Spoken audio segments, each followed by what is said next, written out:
Hola, ¿qué tal? En esta ocasión vamos a hablar de funciones vectoriales y curvas en el espacio, para lo cual vamos a comenzar dando unas definiciones. En general tenemos que una función es una regla que le asigna a cada elemento en el dominio un elemento en el rango.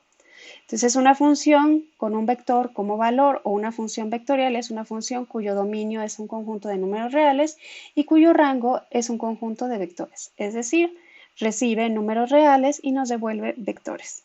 Nos interesan en particular estas funciones que estén con valores tridimensionales, es decir, que estén en R3 en particular, de hecho, y esto significa que para cada número t en el dominio de R hay un vector único en el espacio tridimensional denotado por R de t.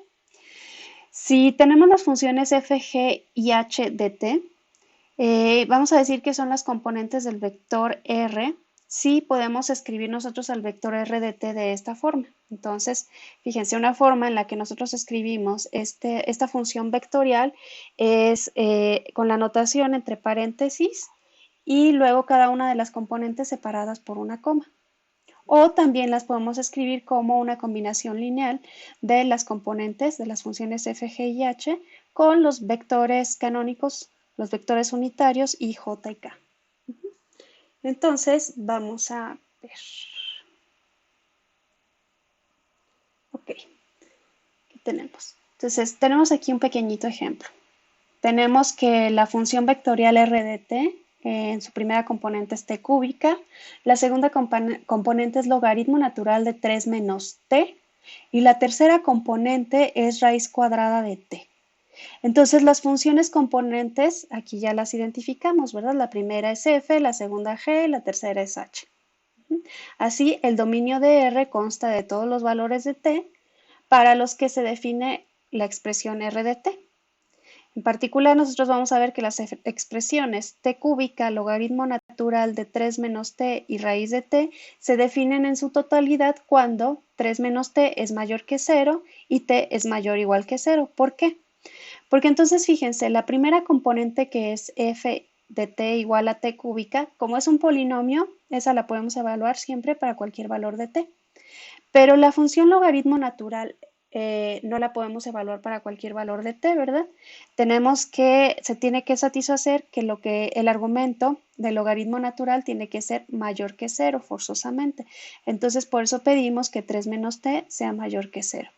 Y luego, como dijimos que estábamos en R3, en R3, entonces vamos a ver que esta raíz cuadrada está definida solamente para valores de t mayores o iguales que 0. Entonces, así el dominio de R va a ser el intervalo 0 cerrado, 3 abierto. Entonces, de esta forma nosotros podemos determinar el rango de nuestras funciones. ¿Okay? También las podríamos graficar, fíjense, dándole valores a t, ¿verdad? Y entonces por cada valor de t nosotros vamos a obtener un vector.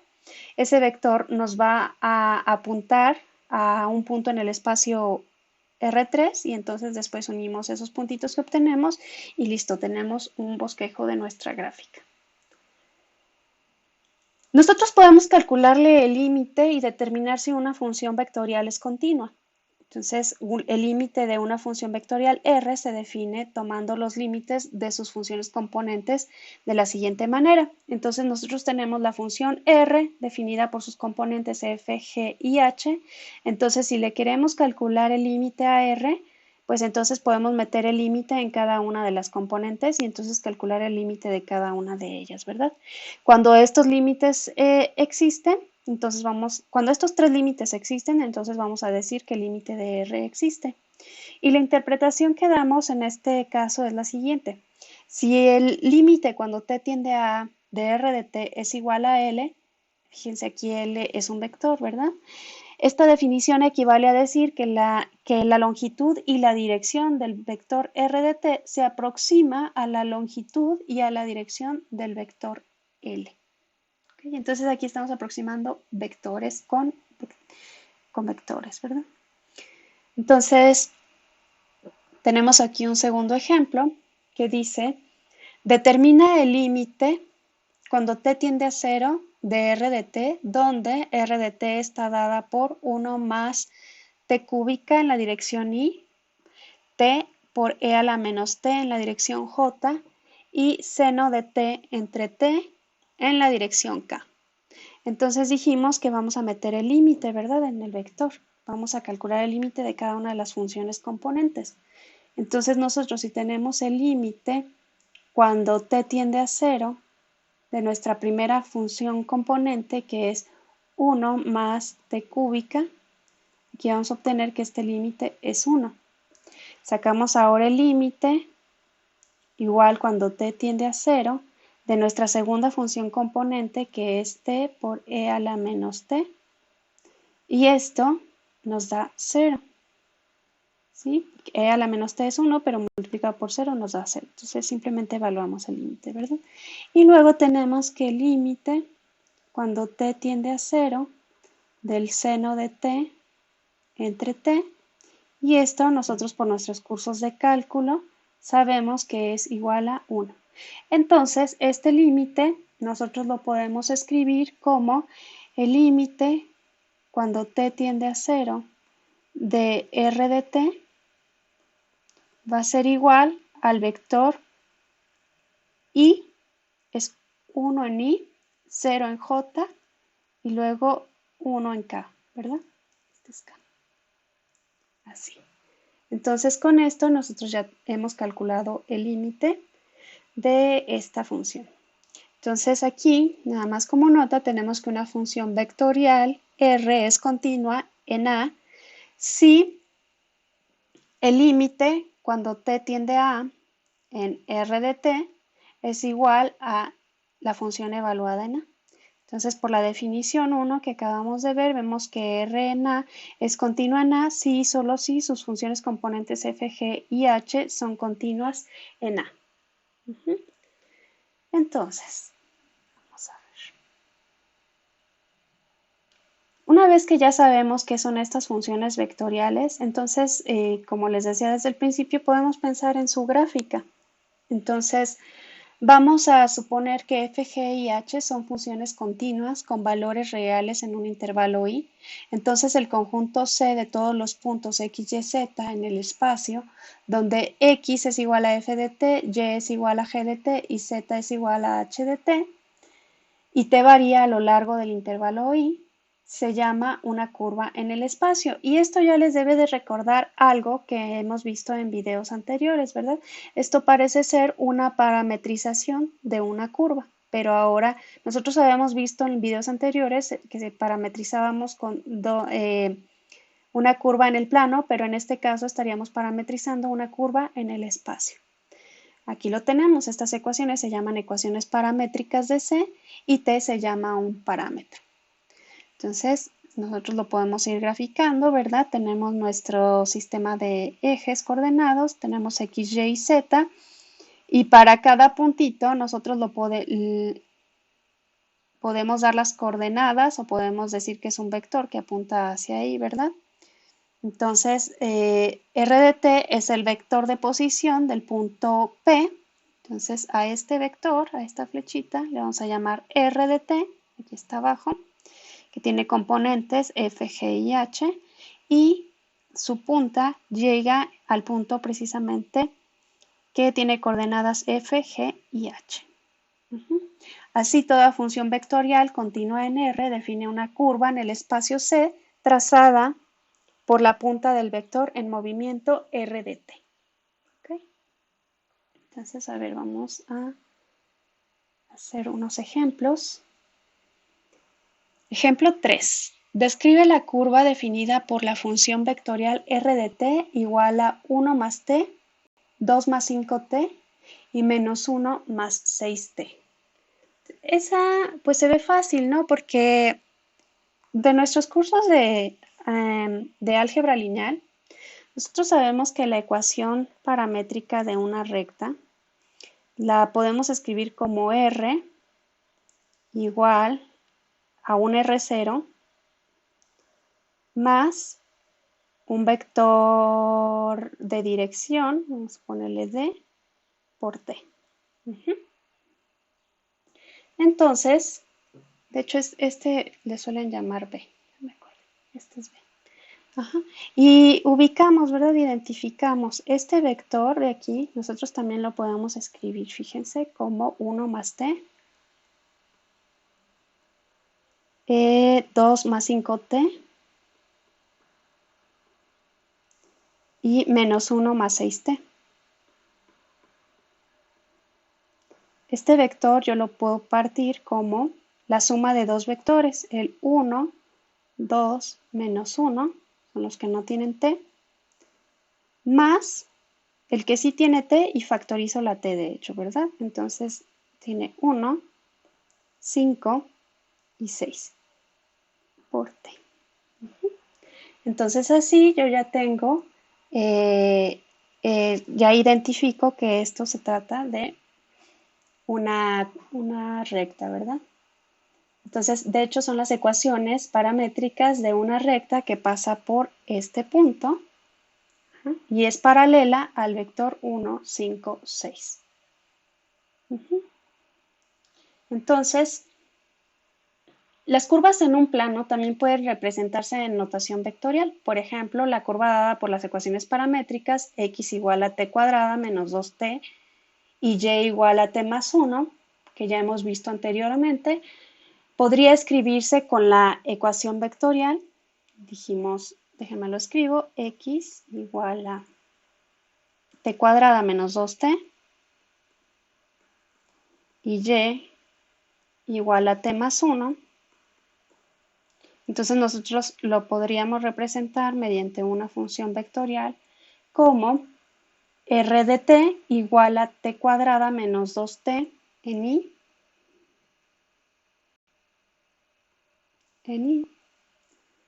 más t más 1 en j, y en este caso no tendría componente en k, sería 0 y lo dejaría de esa forma. Otro ejemplo interesante es trazar la curva cuya ecuación vectorial es r de t igual a coseno de t en i más seno de t en j más t en k. En este caso, las ecuaciones paramétricas para esta curva son x igual a coseno de t, y igual a seno de t y z igual a t. Observamos que x cuadrada más y cuadrada, tenemos coseno cuadrado más seno cuadrado, eso tiene que ser igual a 1, ¿verdad? Para cualquier valor de t. Entonces, para todos esta curva debe estar en el cilindro circular cuya base es el círculo unitario, este de aquí. Entonces, el punto XYZ se sitúa directamente arriba del punto XY0. Entonces, cualquiera que esté aquí en esta base tiene componentes XY, 0, porque no hemos avanzado en Z. Luego empezamos a avanzar con T y entonces Z empieza a subir, ¿verdad? Entonces se mueve a contrarreloj alrededor del círculo x cuadrada más y cuadrada igual a 1 en el plano XY, esa sería su proyección, y luego cuando Z es igual a 1, aquí tenemos por ejemplo el punto cuando x vale 0, y vale 1 y z vale pi medios, caeríamos aquí, seguimos avanzando y cuando z vale 1, cuando z vale 1, entonces nosotros tendríamos coseno de t, seno de t, ¿verdad? Pero más bien esto se quedaría más abajo, por acá.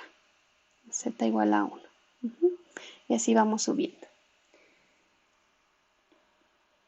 Entonces, como z es igual a t, la curva sube en espiral alrededor del cilindro al incrementarse t.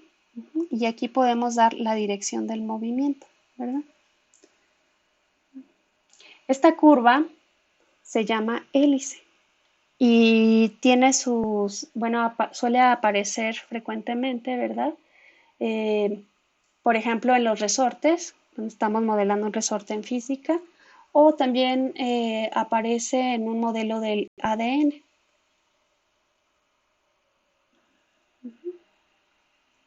Okay. Entonces vamos al ejemplo 5. Determina una ecuación vectorial y ecuaciones paramétricas para el segmento de recta que une el punto con coordenadas 1, 3, menos 2 y el punto Q con coordenadas 2, menos 1, 3. Entonces, nuevamente, aquí vamos a hacer uso de nuestros cursos de álgebra lineal. Nosotros sabemos que la ecuación vectorial para el segmento de recta que une la punta del vector R0 con la punta del vector R1 está dada por R de t igual a 1 menos t por R0 más t por R1 con 0 menor o igual que t menor o igual que 1. Entonces aquí, fíjense, necesitamos dos valores, ¿verdad? Dos vectores. Son vectores. Y quedamos que estos vectores también los podemos interpretar como que estos vectores, sus componentes, vaya, son las coordenadas de un punto, ¿verdad? Entonces la punta del vector cae precisamente en ese punto. Entonces aquí nosotros podemos tomar el punto, perdón, el vector R0 como el punto 1, 3, menos 2. Este de acá sería el R0. Y al R1 lo podemos tomar como el vector con coordenadas con componentes 2, menos 1, 3. Entonces ya tenemos identificados R2 y R1. Entonces podemos nosotros hacer operaciones, ¿verdad? Tenemos R de t, va a ser igual a 1 menos t por R0, que dijimos que tiene componentes 1, 3, menos 2, más t por R1, que tiene componentes 2, menos 1, 3.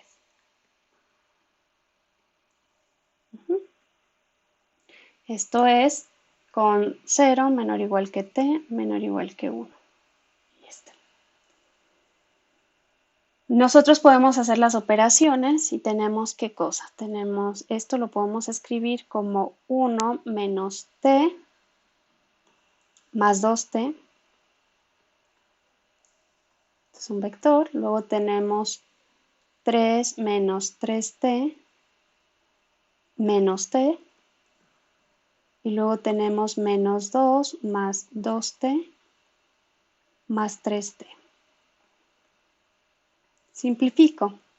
Entonces tengo 1, luego tengo menos 1 más 2t. Entonces eso me queda t. En la que sigue tengo 3. Y luego tengo menos 3 y menos 1. Me queda menos 4t. Y en la tercera componente tengo menos 2. Y me queda más 5t. ¿Ok? Ahí está. Entonces, yo puedo decir que las ecuaciones paramétricas correspondientes son x igual a 1 más t, y igual a 3 menos 4t, este no va, 3 menos 4t, y z igual a menos 2 más 5t, donde t está entre 0 y 1. Okay. Entonces esa es una aplicación. Ahora, otra aplicación es para determinar una función vectorial que represente la curva de intersección del cilindro x cuadrada más y cuadrada igual a 1 y el plano y más z igual a 2. Eso lo podemos ver en esta figura de aquí. Entonces tenemos nuestro cilindro, ahí está, tenemos nuestro plano, chocan y nos fijamos que la intersección es esta cosa de aquí, que no es otra cosa más que una elipse. Así, ahí está. Entonces me quedo solo con la elipse.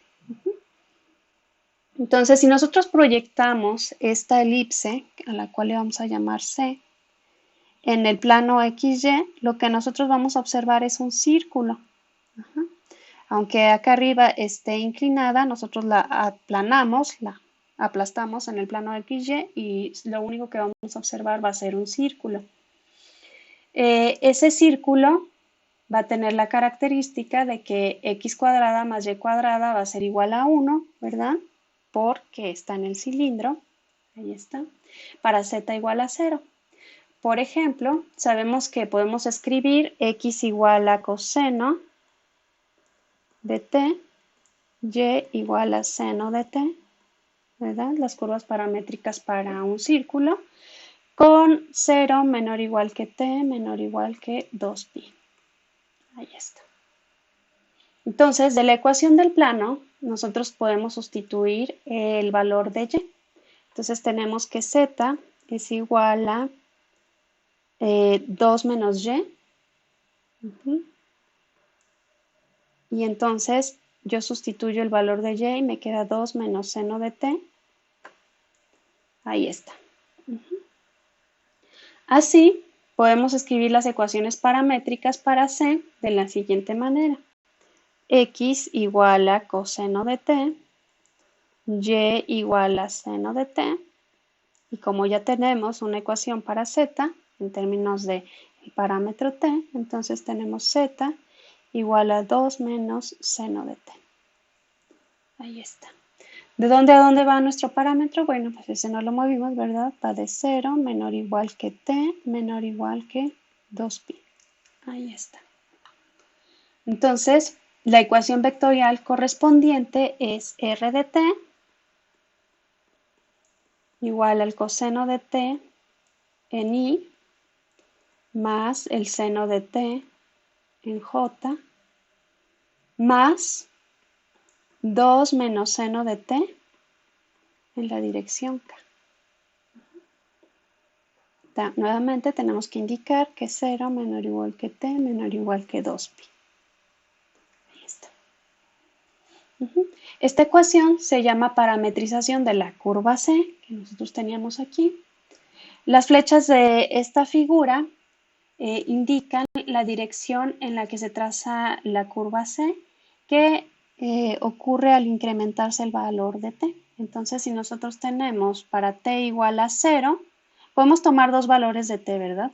Podemos tomar t igual a 0 y luego t igual a pi, y entonces vamos a tener ahí algunos valores para la función. Entonces, para t igual a 0 vamos a tener coseno de 0 es 1, entonces x vale 1, va a ser este punto de aquí. El seno de x, el seno de 0 es 0, y entonces z nos queda igual a 2. Entonces es este punto de aquí, para 0. Ahí inicia el movimiento. Y luego tomo cualquier otro valor de t dentro del intervalo.